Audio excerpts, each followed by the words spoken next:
Selamat pagi semuanya. Pada kesempatan ini kita akan membahas pemikiran mengenai Richard Rorty,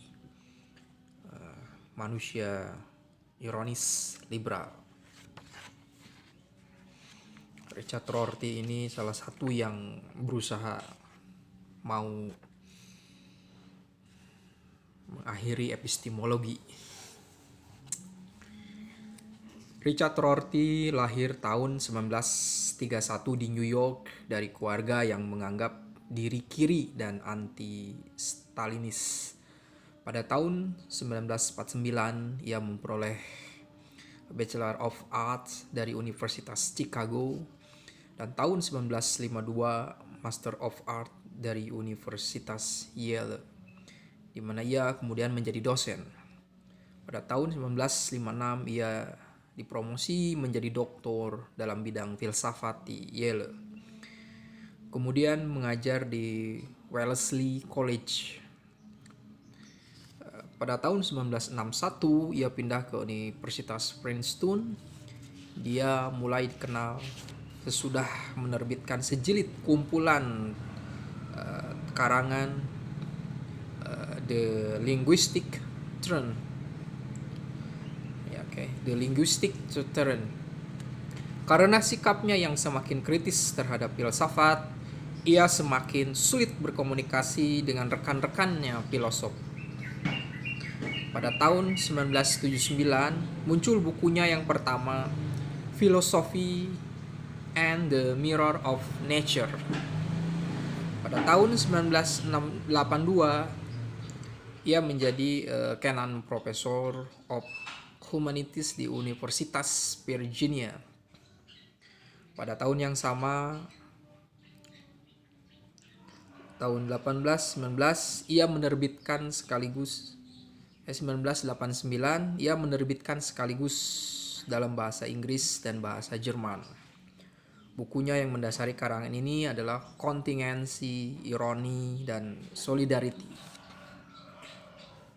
Nah, ini bukunya yang terkenal yaitu Philosophy and the Mirror of Nature. Yang menarik pada Rorty adalah bahwa ia merangsang untuk merefleksikan kembali posisi-posisi kaku dalam filsafat. Ia menolak adanya prinsip-prinsip universal dan menentang usaha filsafat pencerahan untuk mencari dasar rasional tak terbantahkan bagi pengetahuan dan kepercayaan manusia. Ia menolak adanya prinsip-prinsip universal dan menentang usaha filsafat pencerahan untuk mencari dasar-dasar rasional dan tak terbantahkan bagi pengetahuan dan kepercayaan manusia. Tapi ia juga tidak masuk ke dalam aliran komunitarisme dan menolak postmodernisme. Pendekatannya pada dasarnya adalah pragmatis, dan ia memang sangat dipengaruhi oleh pemikiran John Dewey dan William James. Yang benar bukan apa yang mencerminkan realitas yang paling tepat, melainkan dengan mengikuti James yang paling baik bagi kita apabila kita mempercayainya. Yang paling baik bagi kita apabila kita mempercayainya. Tugas filsafat untuk mencari dasar dari segala yang ada. Tugas filsafat bukan mencari dasar dari segala yang ada, melainkan menjadi sarana pengembangan diri sang filosof. Posisi Rorty bersifat radikal, etnosentris. Pemikiran kita ditentukan oleh bahasa yang kita pelajari, dan setiap bahasa mewujudkan sebuah budaya khas dengan pandangan dunia, kepercayaan-kepercayaan, nilai-nilai, dan cita-citanya tersendiri. Tetapi bahasa kita adalah kontingen, artinya budaya bahasa ke dalamnya kita lahir itu sesuatu yang kebetulan, kontingen. Misalnya apakah kita lahir sebagai orang Jawa atau orang Sunda atau Jerman atau Jepang adalah kebetulan. Padahal semuanya mempunyai bahasa dengan pandangannya masing-masing. Dari kontingensi itu Rorty menarik kesimpulan bahwa pandangan dunia, kepercayaan-kepercayaan, dan keyakinan-keyakinan kita kebetulan sifatnya, kontingen. Karena itu yang harus ditanyakan menurut Rorty bukan kepercayaan dan keyakinan mana yang lebih benar, melainkan mana yang lebih membantu untuk mengembangkan kita. Dari pengandaian ini Rorty menarik sebuah kesimpulan politik yang penting. Organisasi kekuasaan politik paling sesuai adalah demokrasi. Demokrasi merupakan pengakuan paling nyata terhadap ciri kebetulan pandangan-pandangan kita.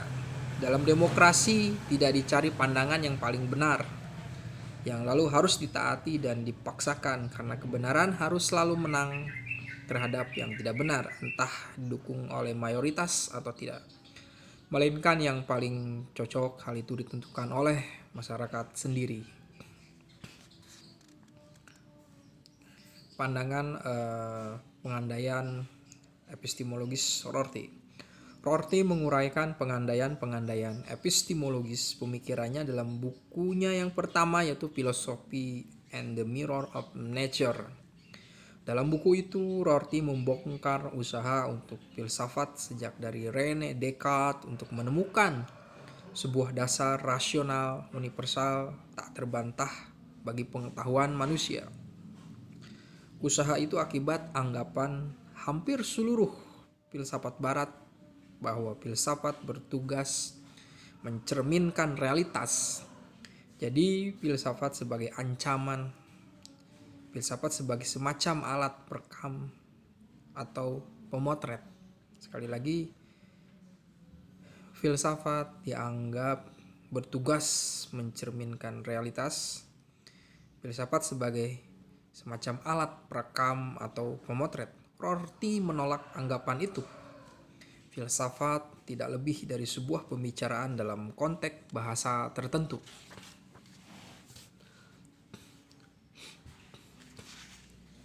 Dalam kontingensi,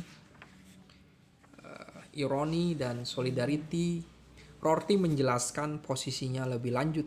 Apa yang kita pikirkan dan kita yakini tergantung dari tandon kata-kata atau kosakata yang kita pergunakan. Pandangan dunia, kepercayaan-kepercayaan, nilai-nilai, dan keyakinan-keyakinan dasar kita tergantung dari kosakata akhir kita.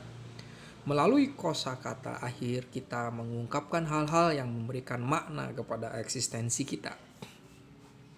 Yang sentral bagi posisi Rorty adalah penegasan bahwa kosakata kita, termasuk kosakata akhir, terbentuk dalam masing-masing komunitas budaya bahasa.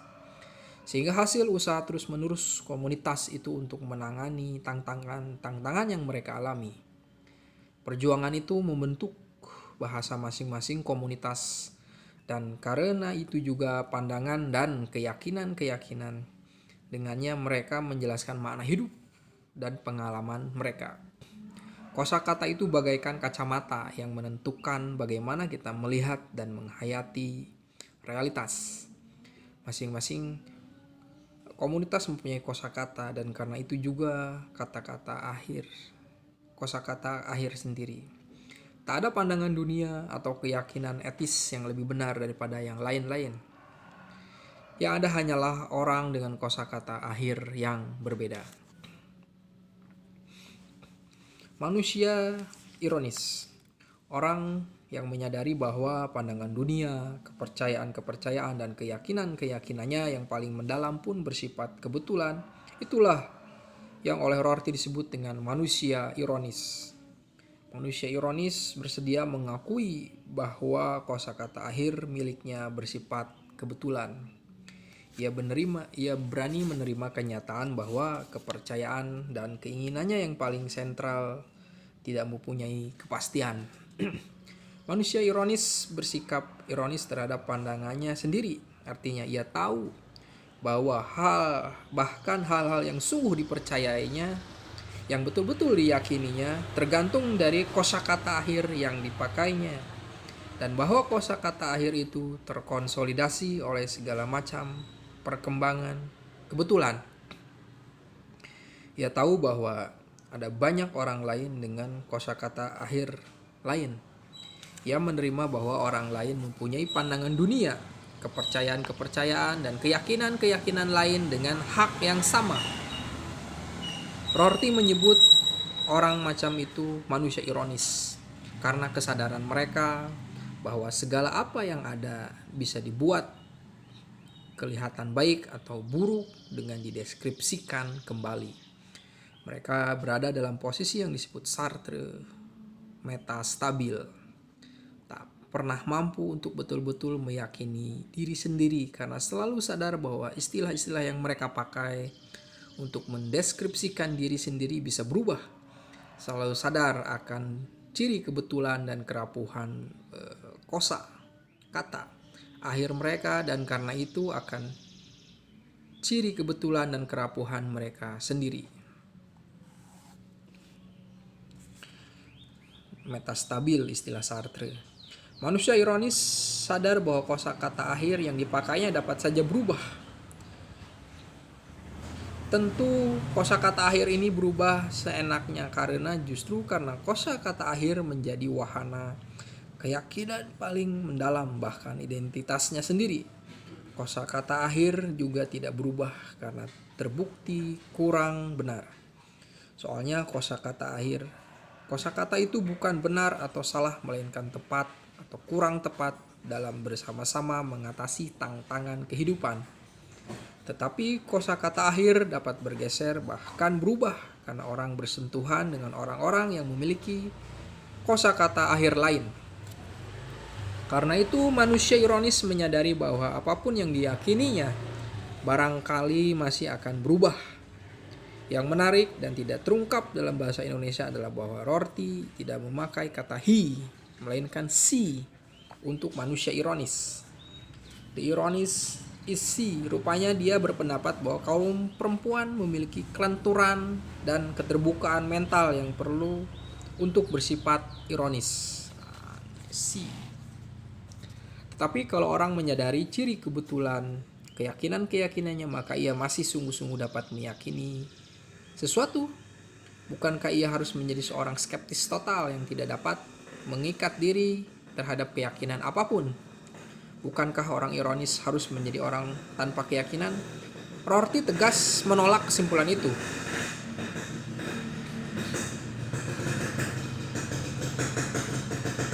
Menyadari bahwa pandangan kita masih bisa berubah tidak berarti bahwa kita tidak berpegang pada pandangan itu. Manusia yang bersikap ironis terhadap keyakinan-keyakinannya tetap bisa terlibat pada kepercayaannya, bahkan bersedia mati untuknya selama kosakata akhir tidak berubah. Baru di sini model manusia ironis Rorty menjadi jelas. Bersikap ironis dan skeptis terhadap segala apapun bukan sesuatu yang istimewa. Tetapi Rorty ingin menegaskan bahwa ironis tidak harus berarti bersikap skeptis, meragukan segala-galanya, atau sebaliknya. Orang-orang yang meyakini sesuatu tidak harus fanatik dan eksklusif. Meskipun ia selama tidak ada alasan atau sentuhan dengan kosakata lain.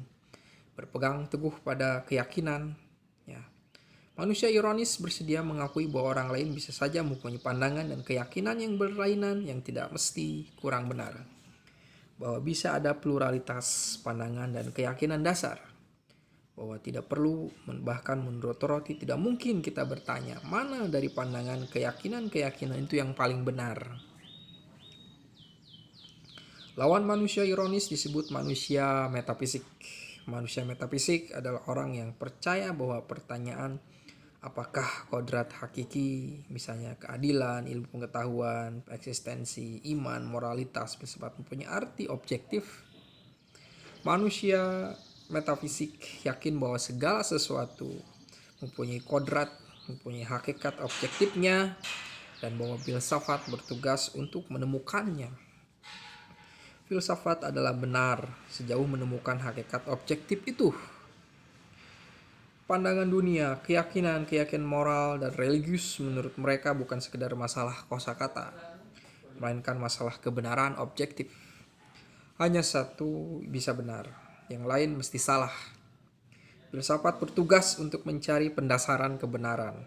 Dalam bahasa kosakata menurut manusia metafisik, mesti ada semacam kosakata akhir dasariah yang universal. Di antara orang metafisik Rorty yang menghitung Immanuel Kant dan Jürgen Habermas karena kedua-duanya berusaha memastikan kebenaran objektif. Sedangkan Hegel dan Nietzsche baginya merupakan tokoh manusia ironis. Dengan demikian, Rorty telah menolak prasangka kaum metafisik bahwa ironis tidak dapat mempunyai keyakinan-keyakinan yang tegas. Rorty sendiri berkeyakinan tegas. Ia menganggap diri seseorang liberal. Apa yang dimaksud Rorty dengan kata liberal? Pandangan umumnya liberal berarti menganggap kebebasan sebagai nilai tertinggi dalam kehidupan bersama manusia. Masyarakat liberal adalah masyarakat di mana keputusan-keputusan diambil dengan cara yang fair tanpa ada paksaan. Masyarakat liberal tidak memaksakan nilai-nilai dan keyakinan-keyakinan tertentu kepada masyarakat, melainkan sebaliknya. Justru menjamin kerangka kebebasan di mana masing-masing komunitas dapat hidup menurut nilai dan keyakinan-keyakinan mereka sendiri. Ia memberikan ruang bagi para penyair dan pemikir revolusioner, tetapi tidak kepada revolusi yang memaksakan sebuah konsep. Dalam masyarakat liberal, orang dapat mengatakan pendapatnya tanpa harus takut. Yang menentukan bukan bahwa pendapat itu betul, melainkan bahwa orang boleh mengungkapkannya. Yang menentukan adalah bahwa kalau engkau meyakini sesuatu, engkau dapat mengatakannya tanpa dilukai. Dengan kata lain, yang menentukan adalah kemampuanmu untuk bicara dengan orang lain tentang hal-hal yang kau anggap benar, bukan memang yang benar. Apabila kita menjamin kebebasan, kebenaran dapat menjamin dirinya sendiri. Apabila kita menjamin kebebasan, kebenaran dapat menjamin dirinya sendiri. Apabila kita cukup ironis tentang kosakata akhir kita dan cukup kurius tentang kosakata akhir setiap orang lain, kita tidak harus khawatir tentang apakah kita langsung berhubungan dengan kenyataan moral atau kita buta karena sebuah ideologi atau karena kita agak relativistik. Dalam masyarakat liberal, orang tidak perlu takut mengatakan apa yang menjadi pendapatnya, entah sesuai, entah tidak dengan pandangan pemerintah, mayoritas, ideologi, atau agama. Dilihat dari sikap pribadi, Rorty mendefinisikan manusia liberal dengan mengikuti Judith Sickler sebagai orang yang berpendapat bahwa tindakan paling buruk yang dapat kita lakukan adalah perbuatan kejam. Jadi orang liberal menjunjung tinggi kebebasan dengan satu pembatasan. Ia menolak bertindak dengan kejam. Tuntutan pertama liberalisme adalah menghormati kebebasan orang lain dan tak ada yang lebih melanggar kebebasan orang lain daripada kalau kita memperlakukannya dengan kejam. Manusia liberal adalah orang yang tidak mau melukai orang lain, tidak menyakiti atau merendahkannya. Bagi manusia liberal, sebagaimana dirumuskan Rorty, hanya ada satu imperatif kategoris. Sebagaimana dirumuskan Rorty, hanya ada satu, yaitu jadi keharusan yang tidak dapat ditawar-tawar, yaitu penolakan terhadap kekejaman. Manusia ironis liberal adalah orang-orang yang memuat di antara hasrat-hasrat tak terdasarkan itu, yaitu keyakinan-keyakinan mereka sendiri yang mereka sadari sebagai kebetulan. Harapan mereka sendiri bahwa penderitaan akan dikurangi, bahwa penghinaan manusia-manusia oleh manusia-manusia lain dapat berakhir. Akan tetapi, apakah manusia yang bersikap ironis terhadap keyakinan-keyakinannya sendiri dapat bersikap liberal? Bukankah ia juga yang bersikap ironis terhadap keyakinan orang lain, dan bukankah orang yang keyakinan-keyakinannya dipandang secara ironis mesti merasa terluka dalam identitasnya? Bukankah manusia ironis sadar bahwa kosakata akhir manapun dapat dideskripsikan kembali, padahal tidak ada orang yang suka kalau kosakata akhirnya, wahana keyakinan-keyakinannya paling mendalam miliknya dideskripsikan kembali. Rorty menangkis serangan ini dengan membedakan antara wilayah privat dan wilayah publik. Ironisme berlaku dalam wilayah privat. Artinya terhadap pandangan dan keyakinannya sendiri ironis.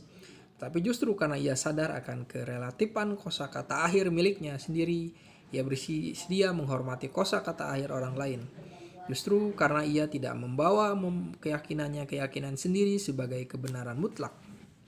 Ia tidak akan melukai orang lain dengan meremehkan pandangan dunia dan kepercayaannya.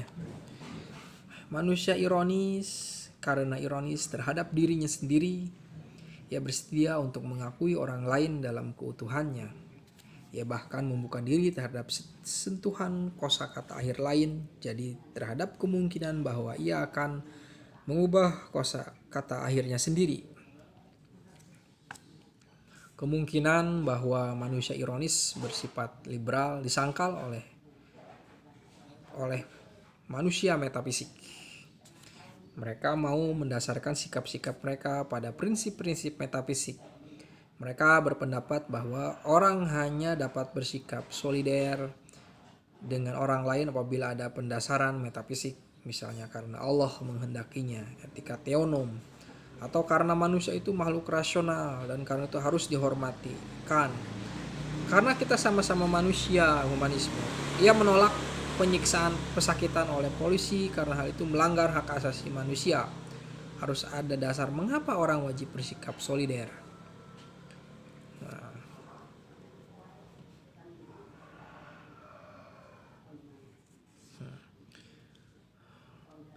Devlet Hoster memetakan perbedaan antara manusia ironis dan manusia metafisik. Ya. Manusia ironis, ia akan bertanya, apa yang menghina seseorang? Kalau manusia metafisik, mengapa jangan menghina seseorang? Manusia ironis bertanya, apa yang menghina seseorang? Manusia metafisik, mengapa jangan menghina seseorang? Mengapa jangan menghina seseorang?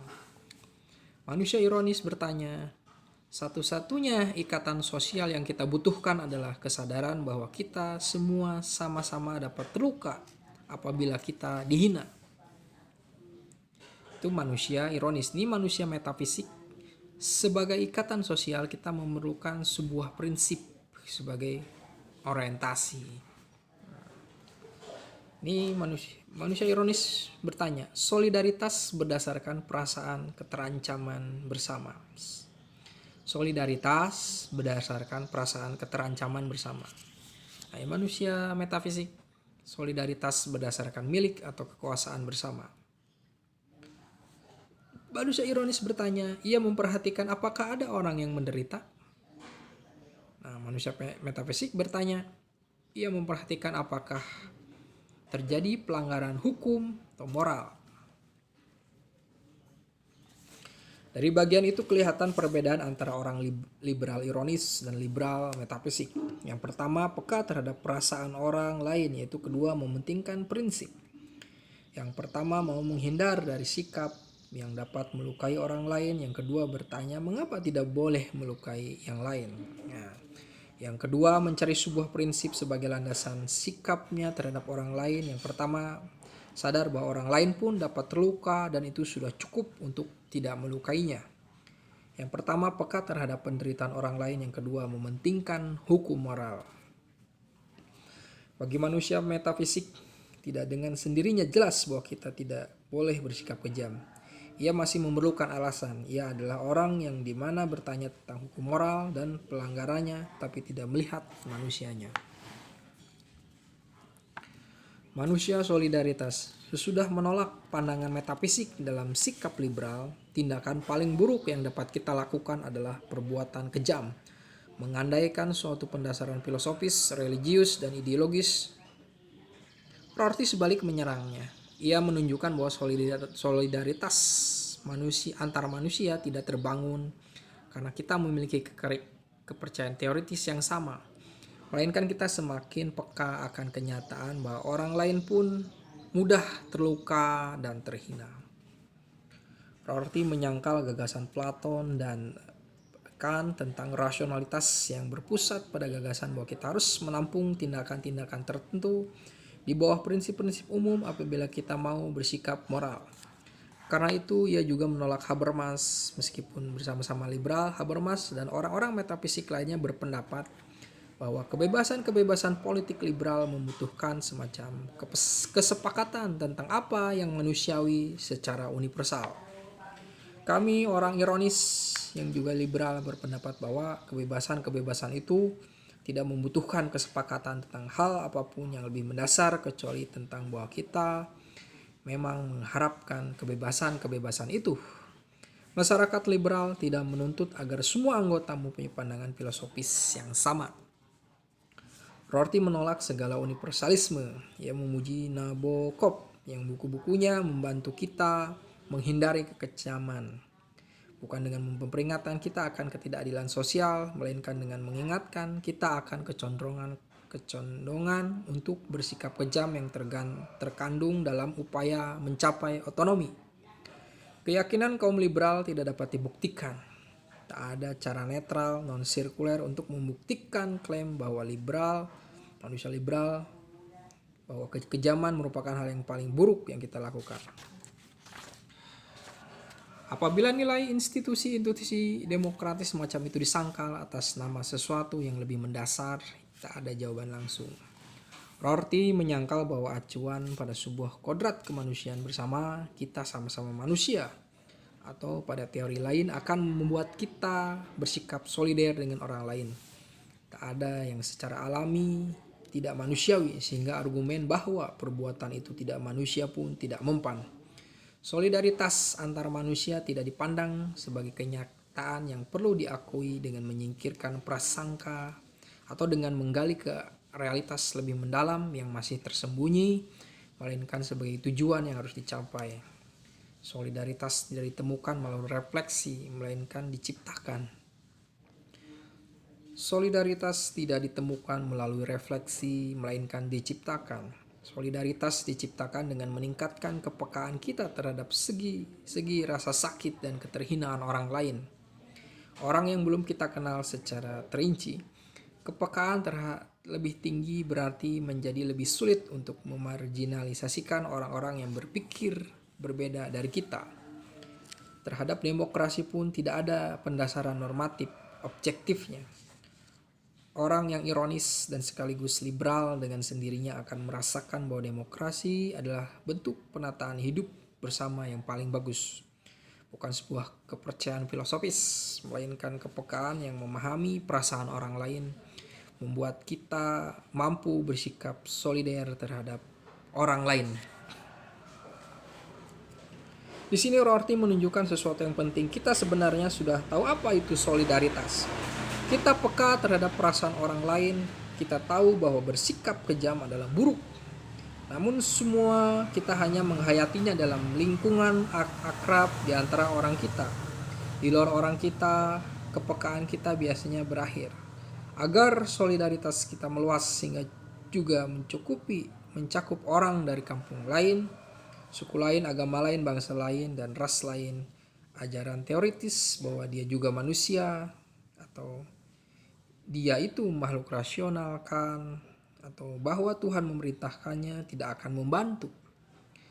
Hal yang sama berlaku menurut Rorty bahwa ajaran manusia mempunyai hak asasi. Seakan-akan asal kita mencari pendasaran teoritis, kita akan menemukan solidaritas. Namun Rorty menegaskan bahwa solidaritas bukan sesuatu yang ditemukan. Kemampuan untuk semakin solider dengan semakin banyak orang, terutama dengan mereka yang asing, bagi kita harus diciptakan, dikembangkan. Solidaritas itu masalah kepekaan. Maka yang perlu kita usahakan adalah agar kepekaan kita meluas. Menurut Rorty, kita harus menjadi lebih peka, lebih ikut merasakan, lebih ingin tahu tentang orang lain, dan lebih ironis terhadap diri kita sendiri. Kita menjadi peka bukan karena sebuah teori, melainkan karena bersentuhan dengan orang lain. Kita dapat merumuskannya begini: selama seseorang masih dilihat sebagai orang komunis atau kafir, atau golongan ekstrim, atau golongan pengacau keamanan, kita mudah bertindak kejam tanpa terganggu di hati nurani. Begitu kita melihat bahwa itu begitu kita melihat bahwa dia itu orang dengan istri dan anak-anaknya yang kecil amat menderita dengan harapan dan kecemasan seperti kita, hati nurani tidak mengizinkan kita memusnahkannya.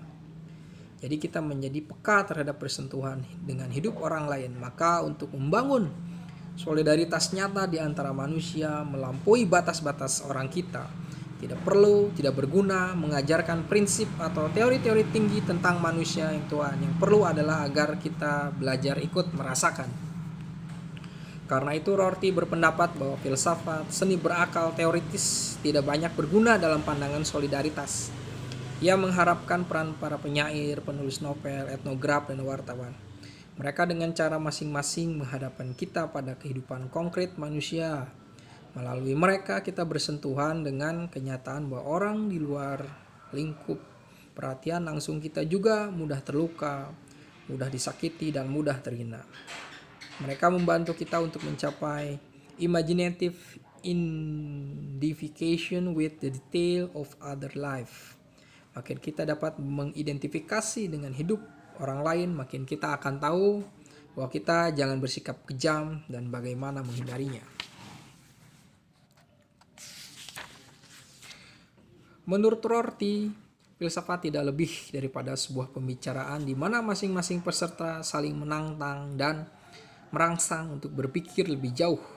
Tantangan di sini mau diangkat. Saya tidak akan masuk ke dalam anggapan Rorty tentang bahasa serta bahwa hal keyakinan semata-mata masalah kosakata akhir, melainkan membatasi diri pada rangsangan pemikiran etis yang saya temukan dalam lukisan manusia ironis liberal Rorty. Rorty hanya kenal dua norma etis: bersikaplah ironis terhadap dirimu sendiri dan jangan bersikap kejam terhadap orang lain. Sungguh luar biasa. Rorty tentu saja hanya melemparkan sebuah intuisi. Ia tidak mau dan tidak dapat mendasarinya. Jadi kita berhak menolaknya mentah-mentah. Kalau orang berpendapat lain silakan. Ia tidak melakukan kesalahan dalam berpikir. Tapi apakah Anda mau menolaknya? Dan Levinas memiliki intuisi searah. Yang mencolok di sini bukan hanya bahwa tuntutan jangan kejam, memuat tuntutan untuk menguasai diri karena dalam hal ini manusia ada kecenderungan untuk bersifat kejam, melainkan bahwa larangan terhadap sikap kejam selalu di mana-mana dengan alasan apapun merupakan pukulan mati terhadap pemikiran ideologis. Pemikiran ideologis mengorbankan kebahagiaan orang-orang nyata demi sebuah teori yang menjanjikan keselamatan besar. Betapa banyak orang dipatahkan kehidupannya, dihina nilai-nilai hatinya, diperkosa haknya untuk hidup menurut apa yang mereka cita-citakan sendiri atas sebuah ideologi. Yang paling memilukan adalah sekian banyak kekerasan hati dan perbuatan kejam yang dilakukan atas nama agama, padahal agama harus memancarkan kebaikan. Andai kata dunia Kristiani menyadari betul-betul bahwa aku menghendaki belas kasihan, bukan kurban. Alangkah berbedanya jalannya sejarah berikutnya. Segala macam fanatisme dan kebengisan yang mengatasnamakan Allah akan mencair terhadap tuntutan dasar. Janganlah bersikap kejam. Tuntutan ini dapat menjadi saringan legitimasi segala perbuatan atas nama agama. Mengatasnamakan Allah dan dengan melegitimasi apapun selalu hanya dapat diterima apabila bersamaan dengan kebaikan hati terhadap sesama nyata tanpa membedakan keyakinan religiusnya. Menolak bersikap kejam itulah yang dimaksud Rorty dengan solidaritas. Ia menolak untuk mendasarkan solidaritas atas suatu paham atau prinsip metafisik. Argumen Rorty bahwa paham-paham dan prinsip-prinsip metafisik tinggal dalam wilayah teori dan karena itu tidak kuat untuk mendorong kita untuk mengambil sikap positif praktis nyata terhadap seorang sesama. Kita mau bersikap solider karena kita ikut merasakan, bukan ajaran teoritis, melainkan kepekaan nyata yang membuat kita bersikap baik. Adorno mempertajam argumentasi itu menurutnya. Mencari sebab untuk membuktikan bahwa kita tidak boleh bertindak kejam adalah jahat. Memperlakukan imperatif ini secara diskursif adalah kejahatan. Memperlakukan imperatif ini secara diskursif adalah kejahatan. Kalau orang masih bertanya mengapa kekejaman harus dihindari, ia sudah tidak bermoral. Agustinus merumuskan kesadaran itu secara positif. Cintailah dan lakukan saja apa yang kau kehendaki. Orang yang hatinya dipenuhi dengan kebaikan dapat melakukan apa saja yang dikehendakinya, karena ia hanya akan menghendaki yang baik. Anggapan Rorty mempunyai relevansi tinggi bagi pendidikan. Mendidik anak dan orang dewasa agar menjadi baik tidak pertama-tama terjadi lewat pelajaran teoritis, melainkan dengan menjadikannya peka terhadap perasaan orang lain tentang bagaimana dia mudah terluka dan mudah terhina. Kepekaan itu dipertajam lewat exposure dengan membuat anak itu bersentuhan dengan kehidupan orang lain sehingga ia semakin bisa ikut merasakan. Akan tetapi apakah Rorty tepat kalau dari anggapan bahwa solidaritas tidak memerlukan pendasaran teoritis, ia menarik kesimpulan bahwa kita tidak memerlukan prinsip-prinsip moral. Rorty tidak membedakan antara kedua pertanyaannya, mengapa saya harus bertindak secara moral dan bagaimana saya bertindak secara moral. Pertanyaan pertama memang tidak dapat diberi pendasaran. Jadi Rorty betul kalau menolak suatu pendasaran mengapa saya harus bersikap solider. Akan tetapi kalaupun didorong kepekaan saya mau bersikap solider, sikap konkret mana yang harus saya ambil? Bagaimana kalau kita berhadapan dengan dua pihak? Apakah apabila solider dengan yang satu, misalnya dengan orang miskin, baginya saya mencuri roti, berarti tidak solider dengan yang satunya lain, yaitu pemilik toko. Di mana saya mencuri roti itu? Kita ingat bahwa menurut Levinas muncul orang ketiga menjadi dorongan perkembangan etika terinci. Moralitas dalam konteks modern berhadapan dengan masalah-masalah kompleks di mana mengandaikan perasaan spontan tidak mencukupi. Pilihan antara berbagai alternatif secara moral hanya dapat dibenarkan apabila dapat dipertanggungjawabkan, dan pertanggungjawaban harus berdasarkan argumentasi objektif, dan justru itulah yang mau didukung oleh etika. Untuk itu tidak cukup mengatakan bahwa pokoknya jangan bersikap kejam. Kalau saya seorang dokter, maka tekad aku tidak mau membuat orang merasa terluka, tidak memecahkan masalah. Apakah saya akan memenuhi permohonan seorang putri remaja yang karena tekanan sosial minta saya menggugurkan anaknya yang sudah 5 bulan hidup dalam kandungannya? Jangan sampai sikap ironis kesadaran bahwa keyakinan saya belum pasti betul menjadi kedok kemalasan berpikir. Rorty menolak paham seperti hak asasi manusia, martabat, kemanusiaan universal, keadilan, ketidakadilan, sikap tidak manusiawi lainnya. Paham ini menurutnya hanya mencerminkan sebuah kosakata akhir tertentu dan tidak menyumbang sesuatu pada peningkatan solidaritas. Tapi di sini Rorty malas berpikir. Ia mau membangun kesediaan untuk bersikap solider tanpa memperhatikan kenyataan bahwa masyarakat terstrukturasi. Apakah lalu lintas mau diatur semata-mata dengan meningkatkan kepekaan? Bukankah perlu peraturan yang jelas? Tapi masalahnya lebih kompleks. Kondisi dasar manusia adalah bahwa ia hidup bersama dalam suasana kelangkaan. Tetapi kondisi itu tidak secukupnya ditangani dengan larangan kekejaman. Suasana kelangkaan menimbulkan masalah pembagian perhatian, tenaga, dan dana secara etis antara berbagai pihak yang harapannya tidak dapat dipenuhi sekaligus. Persis itulah fungsi keadilan. Keadilan memberikan orientasi etis, bagaimana mengadakan pilihan-pilihan yang dipaksakan kepada kita oleh kondisi kelangkaan. Dengan menolak argumentasi atas nama keadilan, Rorty menyerahkan pemecahan konflik pada spontanitas perasaan. Tetapi dengan demikian yang menang adalah yang kuat. Tanpa acuan pada norma-norma keadilan objektif, penataan kehidupan bersama akan ditentukan oleh kekuasaan telanjang. Rupa-rupanya Rorty hanya memperhatikan prinsip kebaikan yang melarang kekejaman dan mengabaikan prinsip keadilan.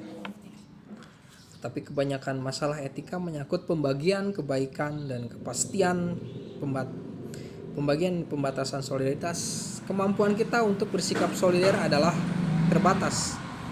Yang etis dan yang prinsip melakukan fungsi ini adalah keadilan. Tidak percuma sebuah etika, hal keadilan merupakan unsur kunci. Sebaliknya, Habermas juga menegaskan perlunya tekad untuk bersikap peka dan lunak terhadap orang lain. Dengan etika diskursus sekaligus menghadap masalah muncul konflik tentang apa yang adil. Paham hak asasi manusia dan paham-paham lain ditolak Rorty memang bukan semacam ide metafisik yang menjadi dasar mengapa kita harus bersikap baik, tetapi macam-macam itu menjadi wahana ketekadan bersama umat manusia tentang bagaimana seorang manusia harus atau tidak boleh diperlakukan. Kalaupun pernah kosakata yang bersangkutan akan berkembang, tetapi tidak pernah boleh berarti bahwa lalu penyiksaan, persakitan boleh dilegalisasi kembali atau kebebasan beragama dihapus. Materi yang berangkat dari kosakata seperti hak asasi manusia justru tidak kebetulan bukan sekedar hal budaya bahasa, melainkan suatu keyakinan bersama. Sama seperti keyakinan bahwa kita jangan bersikap kejam yang dalam perkembangan kosakata manapun tidak boleh dilepaskan lagi. Dan kalau kata-kata seperti hak asasi manusia menunjuk pada sesuatu yang dianggap tidak pernah boleh diabaikan lagi oleh umat manusia, apakah betul bahwa paham-paham itu sekedar bikinan komunitas budaya bahasa, sekedar sebuah konsensus pragmatis dan bukan sesuatu yang ditemukan? Artinya suatu struktur normatif objektif. Disinilah terjadi konflik antara Rorty dan Habermas. Habermas mempertahankan warisan Aufklärung bahwa manusia memang mempunyai suatu martabat dan bahwa hak. Karena itu misalnya kita tidak boleh membiarkan umat manusia pernah mundur dari apa yang terungkap dalam paham-paham itu. Rorty tidak hanya mencurigai segala filsafat pendasaran, ia menolaknya.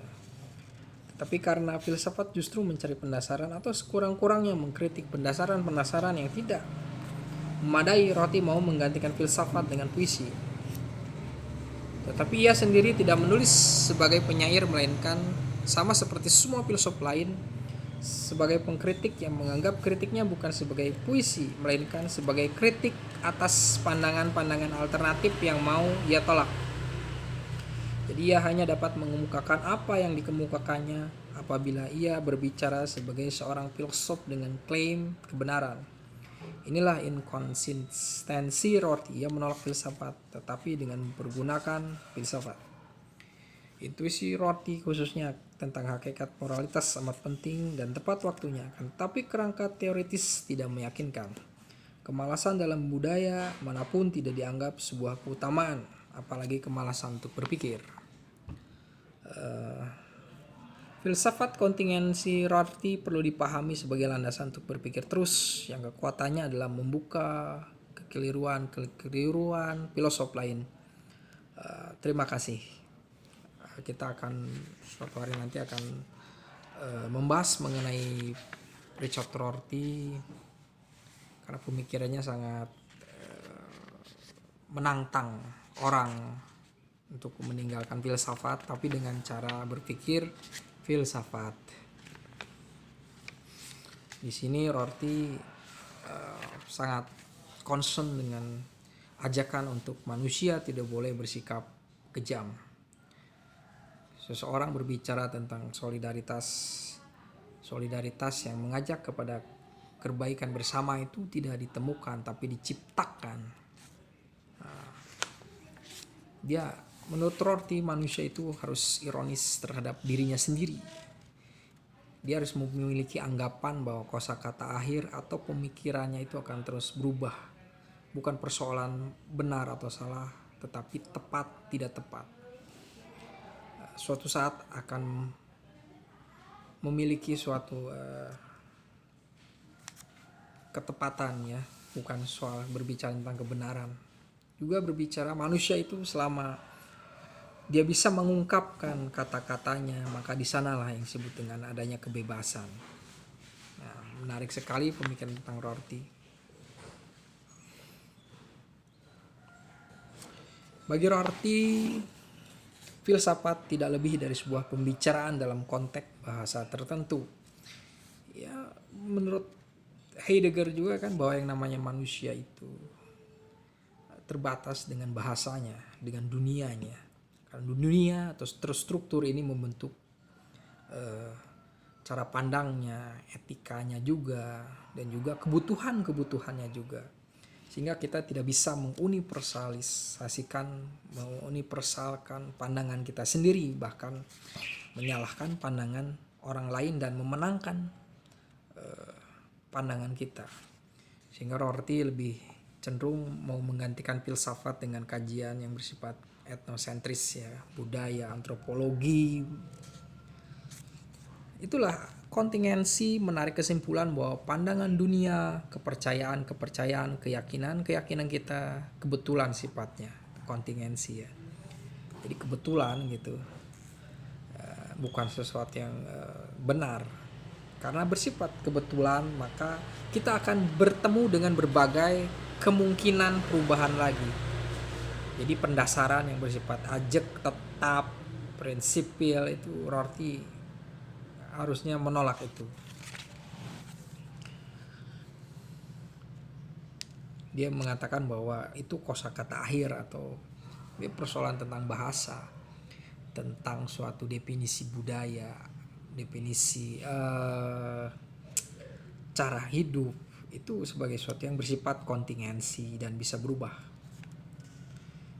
Dan lewat kata-kata kita mau mencerminkan, mau memetakan dunia, memetakan realitas, padahal itu adalah cermin saja.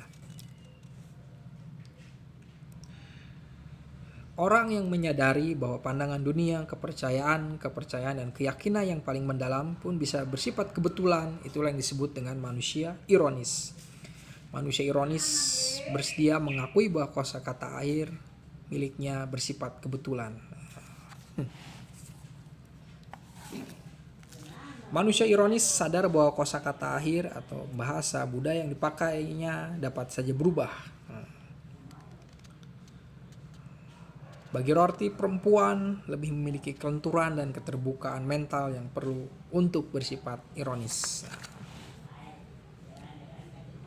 Manusia yang bersikap ironis terhadap keyakinannya tetap bisa terlibat pada kepercayaan, bahkan bisa mati untuknya.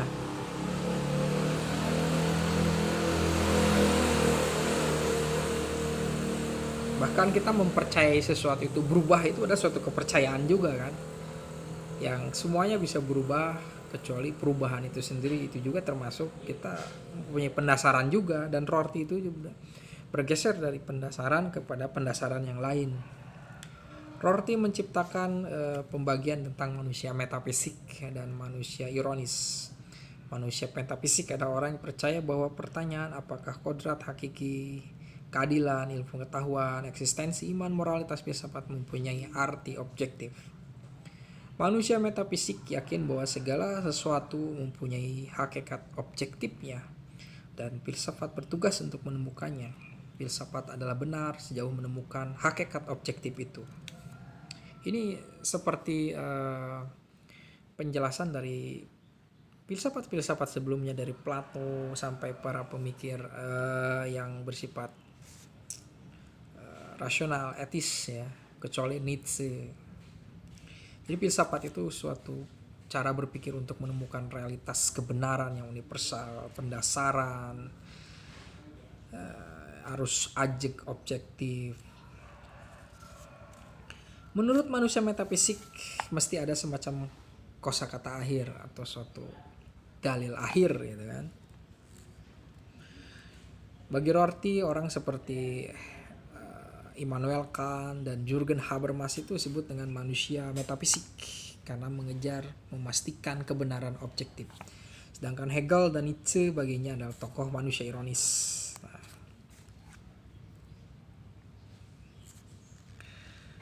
Menarik sekali pembicaraan mengenai Rorty ini.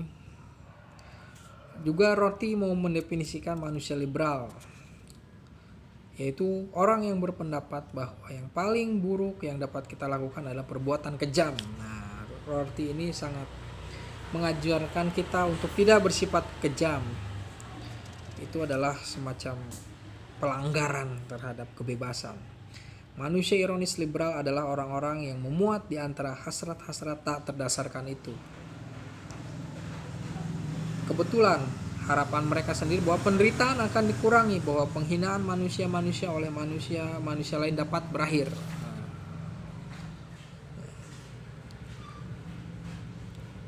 Kemungkinan bahwa manusia ironis bersifat liberal disangkal oleh manusia metafisik ya. Dari sini bagi manusia metafisik tidak dengan sendirinya jelas bahwa kita tidak boleh bersikap kejam. Ia akan mempertanyakan mengapa. Rorty mengajak kita untuk bersikap peka. Di sini apakah ini bersifat intuisi gitu kan? Nah, beberapa pemikir menganggap bahwa pemikiran Rorty kalau mendasarkan pada sesuatu yang bersifat perasaan, apakah ini bersifat emosional? Lalu apakah suatu tindakan itu tidak berdasarkan suatu pemikiran? Bukankah yang menuntun seseorang itu untuk melakukan sesuatu, merumuskan yang baik itu adalah suatu nilai atau dasar pengetahuan itu? Nah, sekali lagi bahwa Rorty mengajak kita untuk bersifat spontan, ini mungkin bersifat otentik ya. Karena Rorty sangat percaya bahwa kita berlaku baik itu bukan berdasarkan suatu nilai yang di luar diri kita gitu, suatu ajakan dari luar diri kita. Harus diri kita sendiri yang memikirkan tentang kebebasan dan keterjaminan sesuatu yang baik bagi Rorty itu karena seseorang itu bersifat ironis, kritis. Itulah yang menyebabkan Rorty percaya bahwa manusia, setiap individu itu bisa menjamin kebaikan bersama karena dia selalu bersifat ironis, tidak menutupi, tidak menghentikan jalan berpikirnya.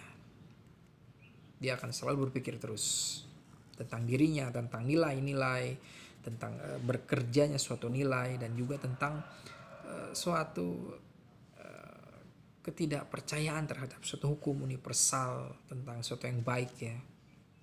Karena realitasnya ya, dunia ini memang bersifat penuh keberlainan ya. Disinilah Rorty mengajak kita untuk selalu berpikir dan kritis. Terima kasih.